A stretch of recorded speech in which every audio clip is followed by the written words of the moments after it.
ఈ 2024 మీకు సీఎం ఎవరు కావాలనుకుంటున్నారు? సీఎం కావాలినాక టీడీపీ వస్తుంది. టీడీపీ వస్తుంది. ఎందుకని?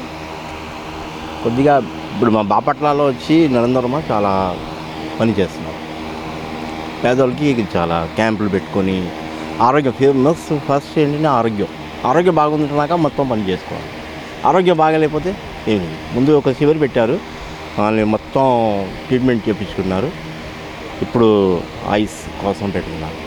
కోసం మంచి ఓన్లీ ఎలక్షన్ ముందు చేస్తున్నారు కదా, గతంలో కూడా చేశారా? వీళ్ళు వచ్చి మాకు తెలిసింది, నేను కొత్తగా బాపట్లలో వీళ్ళు ఫ్యామిలీగా చేస్తున్నారు. అలా మా నాన్న కూడా చేశారు.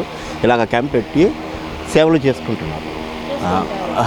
నరేంద్రమ్మ ఫ్యామిలీ వచ్చి బాపట్ల నియోజకవర్గంలో ఇటు చూసుకుంటే వైసీపీ పథకాల్లో ముందంజలో ఉంది. ఇటు ఇంకో వైపు చూస్తుంటేనేమో బాపట్లలో నరేంద్ర వర్మ గారు కూడా పోటీ చేయబోతున్నారు. మరి వీళ్ళిద్దరిలో ఎమ్మెల్యేకి ఎవరు గెలవచ్చు? మరి ఇప్పుడు బాగానే పని చేస్తున్నారా వాళ్ళకే ఓటు.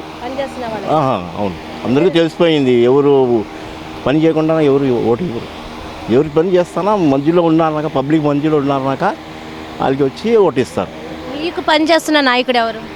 ఇప్పుడు నిరంతరం చేస్తున్నారు. మా కోసం ఇక్కడ కూర్చున్నాము, వాళ్ళు పిలిచారు, మా కోసం పెట్టాడు, వీళ్ళ కోసం వచ్చాము, వాళ్ళ కోసం ఇది.